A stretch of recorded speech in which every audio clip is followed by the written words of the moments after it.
What's going on, everybody? This is Justin Paul. Welcome to the video. Today, what we're going to talk about is BRICS. BRICS currency, the members of BRICS, what BRICS is, what's the goal of BRICS that, I've done some research on and could find out so far, and how this whole BRICS project can affect America. As we all know, what has happened in Venezuela as far as Maduro being captured and arrested and brought over to the United States to stand trial. But I was looking at a live stream that Myron had like a couple days ago, and he brought up this topic, and he's very informative. So I was keying in on what he was saying, so I decided to do my own research and try to get familiar with what's actually going on globally. And let's start off here. So, what is BRICS? As you can see on the screen, the BRICS currency refers to the proposed unit. It's a gold-backed blockchain-based digital settlement tool being developed by the BRICS, members, which the original members are Brazil, Russia, India, China, and South Africa.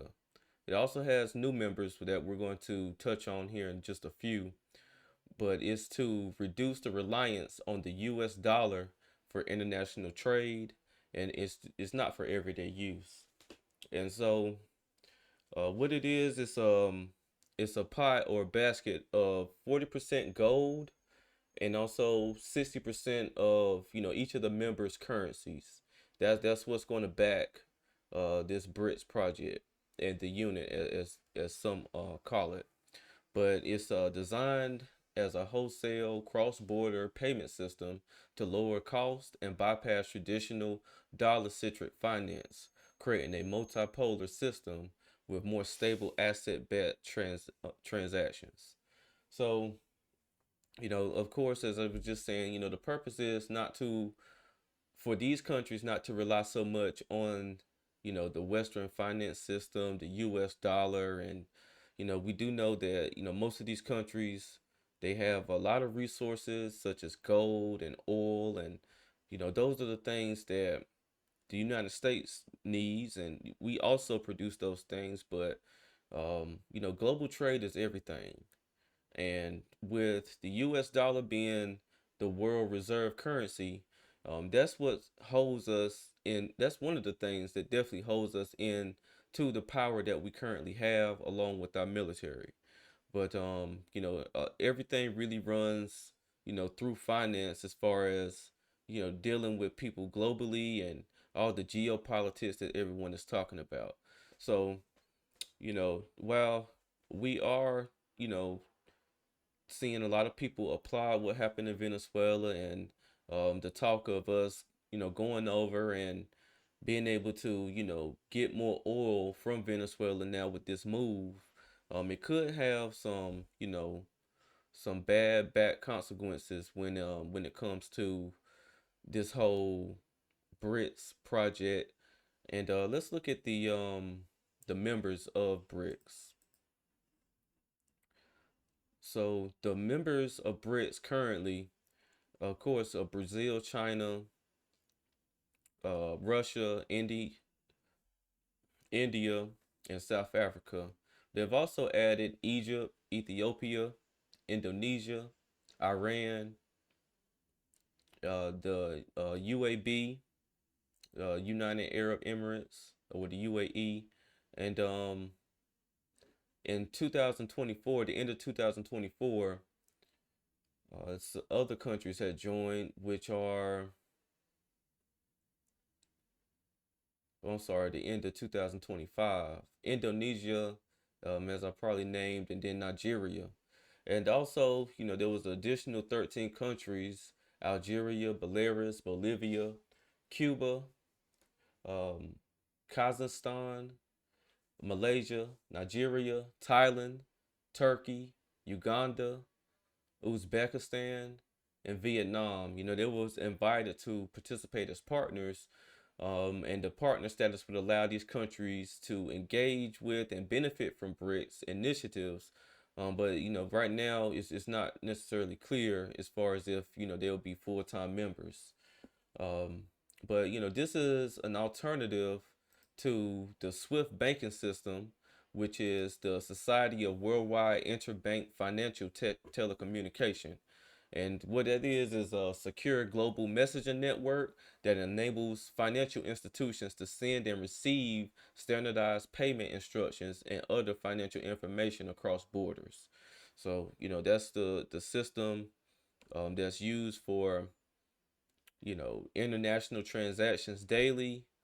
And even though Swift itself doesn't, move funds, it transmits secure messages in order to tell these financial institutions, who is requesting the money or where to send the money to. So, BRICS is a blockchain based digital asset that they're looking to replace that Swift system with. Now, from my understanding here, just reading through BRICS, the conception, was started in the 90s, and it was started by Primakov, who was Russian, and he was at the time a minister of foreign affairs for Russia, and so he introduced this conception and basically just trying to find a way to get out from under the Western thumb or the United States thumb as far as always trading internationally with the U.S. dollar. And from what else I was reading here, they had their first formal summit in 2009. So last year Brazil was the chair of BRICS, and this year it looks like India has taken over that chair. Let's see. Let me just confirm that here. Yeah, so India assumed the chair as far as BRICS. And so BRICS, when they have their summits, they're going to talk about everything that's going on globally. They'll have certain topics that they're going to be discussing and things like that. But, you know, we're not at the table in this thing. They're trying to move away from the US dollar as far as international trade. And if that somehow happens, that weakens our position as one of the world powers. Now, the U.S. dollar, I don't feel like it's going to go anywhere because it's still one of the most powerful currencies in the world.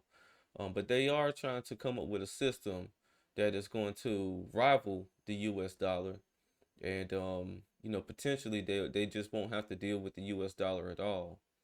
And so that brings me to petrocurrencies and the petroleum reserves within the world. So the world's largest proven oil reserves are concentrated in a few countries led by Venezuela. That's why Venezuela was very important for the U.S. to try to, get a hand on, because it strengthens our position as far as, petroleum and oil reserves. And as you see, it's followed by Saudi Arabia, Canada, Iran, with Venezuela holding over 300 billion barrels. So the more countries that move away from the US dollar or, trading with like petrocurrency, that increases their power and that increases, their own independence and not being so self-reliant again on the US dollar. So as we can see, the top countries by proven oil reserves, and these are just, estimated figures. It's Venezuela at the top with 303 billion barrels. Saudi Arabia, 267 billion barrels. Canada has 171 billion. Iran, 209. Iraq, 145. The UAE, 113 barrels. Kuwait, 101 billion barrels. And Russia with 80 billion barrels. And from what I was reading, the petrocurrency or petrodollar, it's a word used with three distinct meanings. It's dollars paid to oil producing nations, a term invented in the 1970s, meaning trading surpluses of oil producing nations. Currencies of oil producing nations which tend to rise in value against other currencies when the price of oil rises and falls when it falls when it fails, or when the price falls. And it's the pricing of oil in US dollars. Currencies used as a unit of account to produce oil in the international market. So again, it's tied in with the US dollar. It's how we trade, and it's how we make money from the transactions of oil. So whoever holds the most oil, or um, has the ability to sell oil to other countries, they hold a lot of the power. Again, that's another reason for and really I feel like it's the biggest reason for the whole Venezuela move. So they've been making a whole bunch of progress as far as getting this currency up and running. I'm not necessarily sure, how far they are away from getting this currency up and running, but the more members that they have within this BRICS project, the more it's going to be adopted, and the more solid that it's going to be. The more that it'll have validation. And that's not that's I'm not going to say it's not something that we want, but it's not good as far as the value of the dollar, as far as in international terms and in international markets. So it's something I definitely wasn't thinking about, really had no clue about, and I'm still getting a lot more familiar with what's going on. But a lot of these countries that are members of BRICS, they've had issues with the United States over the course of history, and even though we trade with some of these countries, a lot of these countries, have tariffs on them now. And then, that's another reason why they want to get out from under our currency, so that if they are, sanctions and tariffs that are, put against them, it doesn't affect them as much as it would if they was just only trading with the US dollar.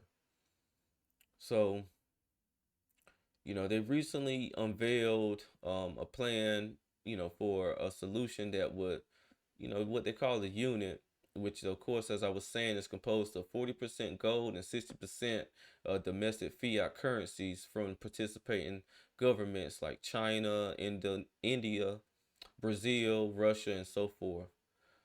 So it allows the reserve assets of the unit to consists of 60% of government bonds instead of relying on gold, bullion, alone. So again, we don't know when this is going to take effect, but we do know that they're pushing, rapidly, to get this going. Of course, we know India has, the technology and the minds to, to build the technology and things like that. And we do know that, like, Russia and China, they're putting more gold into the pot as far as the backing of BRICS and the unit. So it's definitely something that we really want to pay attention to, because again, this is going to affect us, whether it's in my lifetime, or my kids' lifetime, or their kids' lifetime. It's something that they're steadily working on. It looks like they're all together on this thing, and it's growing steadfast as far as membership. So I've been looking at several articles and stuff like that where they talk about it, and I just feel like this is something that needs to be talked about a lot more. And we definitely need to be aware of what's going on internationally, because it's in turn it's going to affect us here domestically. So just wanted to bring this first video on it. I'm going to do more videos on it the more I learn about it, but this was just the initial video. And it looks like they're at least 11 members strong. We don't know if any of the other members, or others that was invited for the partnership, have accepted that partnership. But everyone that's involved in that area of the world, they are, you know, real big countries as far as economically. They're doing good economically, and the more that we do things where we are seeming as if we are, bullying these nations, that's the more initiative that they have to try to come up with their own currency system to bypass our currency system. Now, what will we do in response to this? That's still yet to be seen. But what I do know is that we're trying to, definitely get our oil reserves up. We're trying to make sure that they're pretty high. And I did look up the oil reserves here in the United States as of 2025. So in 2025, the U.S. Petroleum reserves saw efforts to refill it. So that means that we were getting low in our oil reserves, and so it's up around 413 million barrels, up from lows in 2023, and it's still below how they were in 2020. So we do have some oil reserves, but we do know that you can't just bank on just having reserves and thinking they're going to last a lifetime. We want to make sure that we hold our position as far as a world leader and a world power, and these are the moves that we have to do that. Um, at one point in time, we do know that the dollar was backed by gold. It's no longer backed by gold. It's basically backed off the fact that all of these nations use it to trade internationally. So again, just wanted to bring everybody's awareness to BRICS and what BRICS is, and of course I'm gonna do more research and deep dive more into it. It's a lot of ties in all of this, as far as when countries join BRICS, they may have ties to China, they may have ties to Russia, and we don't really want to be caught with our pants down, so to say. We definitely want to be aware of what's going on, and we want to make sure that the dollar stays the dominant currency throughout the world. So in turn, it doesn't really affect me and your pockets, and how me and you are able to go about and transact and things of that nature. Some people are going to look at this and say, "Man, it's not really that serious," but I do think it's serious, and you don't really want to wait until it becomes an actual issue before you build your awareness on what's going on. So that's pretty much all I have for this video. Again, if you like my content, make sure you like, comment, and subscribe to my channel. This is Justin Paul. Peace.